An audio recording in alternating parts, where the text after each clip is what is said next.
Hello student, how are you? I am Anand Pandey, faculty of Praxis Vidyapeeth, Rudauli, Basti. Today we are going to discuss about composition of atmosphere. ये आपका geography का chapter है, composition of atmosphere, composition and structure of atmosphere है. उसमें हम पहला cover करेंगे composition of atmosphere. तो आपको पता है कि हमारा जो एटमॉस्फेयर है, तो सबसे पहले तो हमें यही पता होना चाहिए कि what is a atmosphere. Atmosphere किसे कहते हैं, क्या चीज़ होता है. तो आपको मालूम है कि हमारा जो अर्थ है, उस अर्थ के अराउंड में बहुत सारे गैसेज हैं, उसकी चारों तरफ बहुत सारे गैसेज हैं जिसे हम कहते हैं, और उन्हीं गैसेज से मिलकर के हमारा पूरा एक एटमॉस्फेयर या वातावरण बना हुआ है. ठीक है, तो उन्हीं गैसेज को हम कहते हैं एटमॉस्फेयर. अगर हमें इसका डेफिनेशन देना हो या इसका डेफिनेशन लिखना हो तो कैसे लिख सकते हैं हम एटमॉस्फेयर का डेफिनेशन. इट इज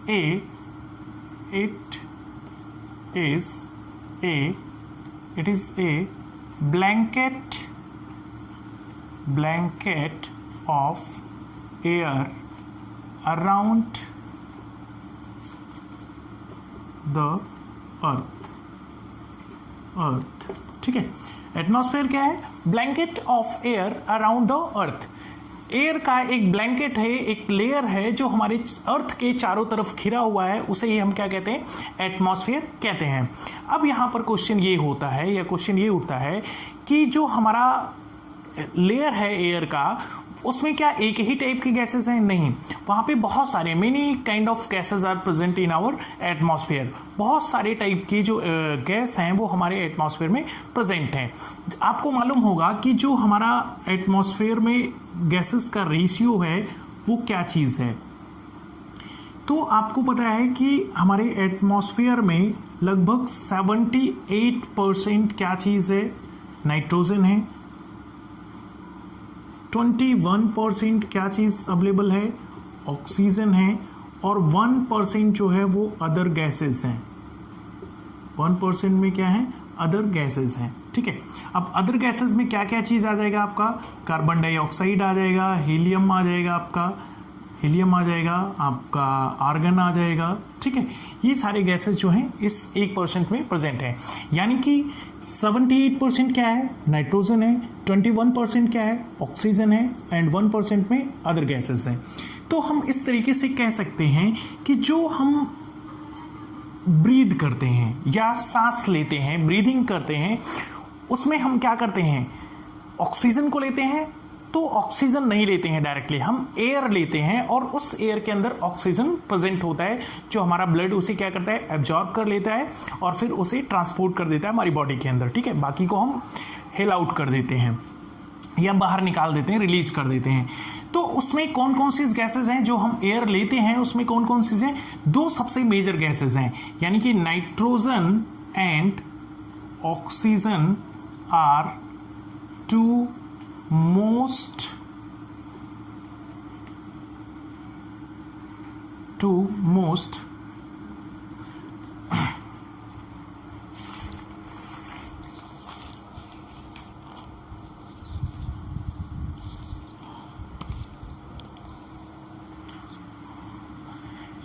उसमें से क्या है? Nitrogen and oxygen are two gases which are makes the bulk of our environment या our atmosphere कर दें, environment ना करके एटमॉस्फेयर. यानी कि नाइट्रोजन और ऑक्सीजन जो गैस है ये सबसे ज़्यादा प्रेजेंट है हमारे एटमॉस्फेयर में, और हमारे एटमॉस्फेयर का अधिकतर हिस्सा जो बना होता है वो नाइट्रोजन और ऑक्सीजन से ही बना होता है. ठीक है, नाइट्रोजन और ऑक्सीजन से ही बना होता है, जो मैक्सिमम हिस्सा होता है.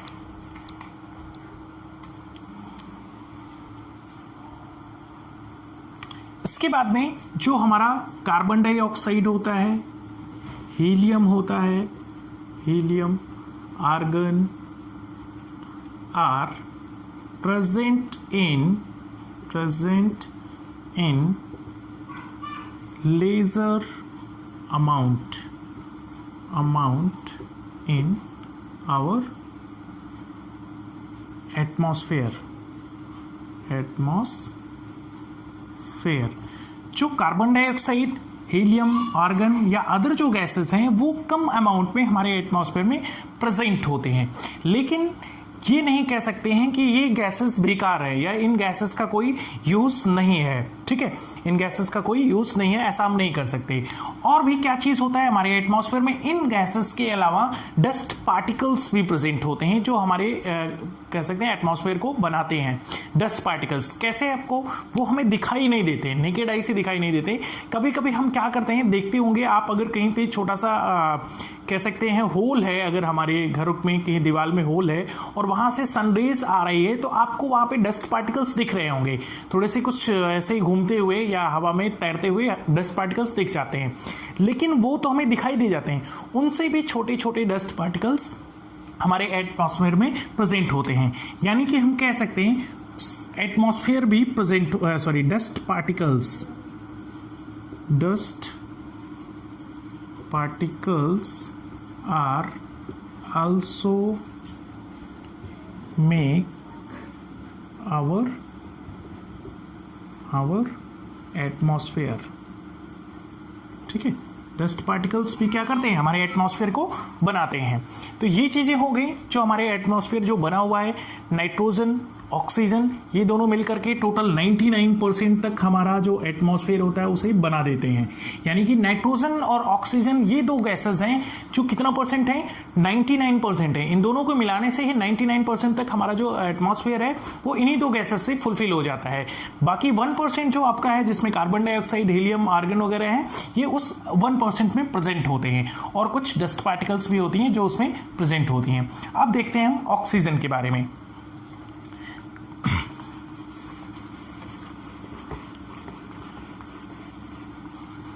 ठीक है, अब ऑक्सीजन के बारे में देख लेते हैं। उससे पहले थोड़ा सा हम नाइट्रोजन देख लेते हैं। नाइट्रोजन क्या होता है? नाइट्रोजन जो है ये काफी इंपॉर्टेंट है, किसके लिए?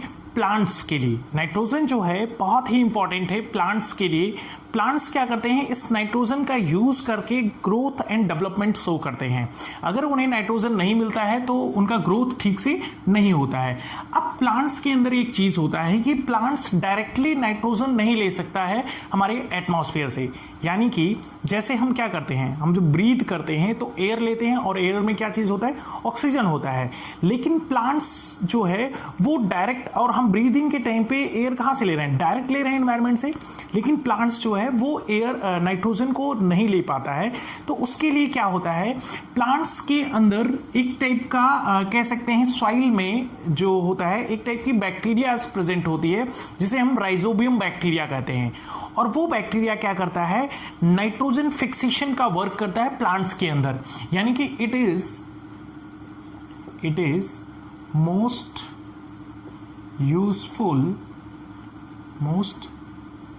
Useful gas for plants. ये प्लांट्स के लिए काफी यूजफुल गैस है। ठीक है, राइजोबियम बैक्टीरिया क्या करता है, नाइट्रोजन फिक्सेशन करता है, जो आप लोगों ने सुना होगा नाइट्रोजन फिक्सेशन। तो नाइट्रोजन फिक्सेशन जो कौन करता है, वो राइजोबियम बैक्टीरिया करता है। एक टाइप का बैक्टीरिया है जो सॉइल में नाइट्रोजन फिक्सेशन करता है, और उसके बाद में प्लांट्स उन नाइट्रोजन को क्या करता है, सॉइल से एब्जॉर्ब कर लेता है थ्रू द वाटर के थ्रू। ठीक है, वाटर में वो घुल करके फिर प्लांट्स के अंदर चले जाते हैं। तो इस तरीके से उनका नाइट्रोजन फुलफिल हो जाता है। उसके बाद में बात करते हैं ऑक्सीजन की। Oxygen, it is the second most useful gas. ये जो है दूसरा सबसे यूजफुल गैस होता है ऑक्सीजन। कैसे, आपको पता है animals, humans and animals use oxygen for their survival.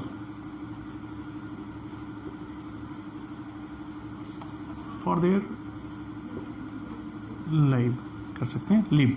ठीक है, वो अपने जिंदा रहने के लिए या सर्वाइवल के लिए ये क्या करते हैं, ऑक्सीजन का यूज करते हैं। कौन, ह्यूमंस और एनिमल्स। अब क्या होता है, कैसे होता है?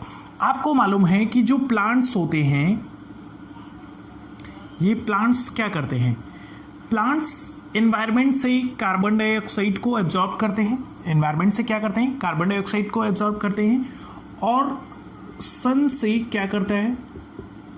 सनरेज आती है, उसे एब्जॉर्ब करता है। और इनके लीफ के अंदर क्लोरोफिल प्रेजेंट होता है। और सॉइल से क्या लेता है? H2O लेता है, यानी कि वाटर। अब इसमें क्लोरोफिल प्रेजेंट होता है और उस क्लोरोफिल और सनलाइट, कार्बन डाइऑक्साइड और वाटर जो है, ये एक टाइप का प्रोसेस करते हैं, फोटोकेमिकल प्रोसेस होता है इनके प्लांट्स के अंदर, जिसके बाद में ये क्या करते हैं? अपने फूड का फॉर्मेशन करते हैं और उस प्रोसेस को बोलते हैं फोटोसिंथेसिस। ठीक है, प्लांट्स के अंदर जो प्रोसेस होता है जिसके थ्रू प्लांट्स अपना फूड का फॉर्मेशन करते हैं, उसे हम कहते हैं फोटोसिंथेसिस। और फोटोसिंथेसिस करने के बाद में ये क्या करते हैं? एक और चीज का फॉर्मेशन करते हैं जिसे हम कहते हैं ऑक्सीजन। ऑक्सीजन को ये क्या करेंगे? एनवायरनमेंट में रिलीज कर देंगे। ऑक्सीजन को क्या करेंगे? एनवायरनमेंट में रिलीज कर देते हैं। अब इस ऑक्सीजन को हम ह्यूमंस क्या करेंगे? ह्यूमंस क्या करता है? इस ऑक्सीजन को इनटेक कर लेता है। ह्यूमंस हो गया, या फिर हम कह सकते हैं एनिमल्स हो गए। ठीक है, अच्छा एनिमल नहीं है लेकिन ठीक है, एनिमल्स हो गए, ये क्या करेंगे? इसे इनटेक कर लेते हैं। और फिर हम क्या करते हैं? वापस से एनवायरनमेंट में कार्बन डाइऑक्साइड रिलीज कर देते हैं और ये कार्बन डाइऑक्साइड फिर से क्या करता है? प्लांट्स एब्जॉर्ब कर लेता है। तो ये साइकिल पूरा चलता रहता है। प्लांट से ऑक्सीजन रिलीज हुआ, ह्यूमन एंड एनिमल्स ने लिया, फिर वो ब्रीद आउट करके कार्बन डाइऑक्साइड को रिलीज किया और फिर से ये चलता रहा। यानी कि जो साइकिल है ये पूरा कंटिन्यूअस है। लेकिन यहां पर कार्बन डाइऑक्साइड और ऑक्सीजन का जो रेशियो है वो बैलेंस नहीं है, इम्बैलेंस है। कैसे है वो आगे मैं आपको बताऊंगा। ठीक है, तो आपको ये चीज पता चल गया कि ऑक्सीजन का क्या यूज होता है, कैसे यूज किया जाता है। ठीक, नेक्स्ट हम देख सकते हैं कार्बन डाइऑक्साइड। एक मिनट, नेक्स्ट हम कार्बन डाइऑक्साइड के बारे में देखते हैं।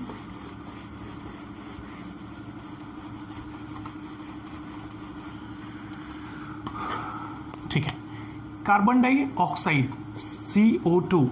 कार्बन डाइऑक्साइड जो है ये आपका 1% वाले गैस में आता है। ठीक है, 0.04% होता है कार्बन डाइऑक्साइड हमारे इन्वायरमेंट में। अब कार्बन डाइऑक्साइड और ऑक्सीजन का जो कह सकते हैं बैलेंस है वो हमारे इन्वायरमेंट में नहीं है। कैसे नहीं है? आपको पता होगा कि जो ह्यूमंस होते हैं वो भी कार्बन डाइऑक्साइड रिलीज करते हैं, एनिमल्स भी कार्बन डाइऑक्साइड रिलीज करते हैं। बहुत सारे इंडस्ट्रीज हैं जहां से कार्बन डाइऑक्साइड इमिशन होता है, कार्बन डाइऑक्साइड निकलता है, धुआं जो निकलता है इंडस्ट्रीज से। बहुत सारे ऐसे फॉसिल फ्यूल्स होते हैं जिन्हें हम बर्न करते हैं, जिनको जलाते हैं, वहां से भी कार्बन डाइऑक्साइड रिलीज होता है। ऐसे और भी अदर सोर्स हैं जिससे कार्बन डाइऑक्साइड क्या होता है? रिलीज होता है इन्वायरमेंट में। और प्लांट क्या हो रहे हैं? डे बाय डे हम उसकी क्वांटिटी को या उसकी मात्रा को कम करते जा रहे हैं। नंबर ऑफ प्लांट क्या हो रहे हैं? डिक्रीज हो रहे हैं। फॉरेस्ट आपके काटे जा रहे हैं फॉर द अर्बनाइजेशन की वजह से।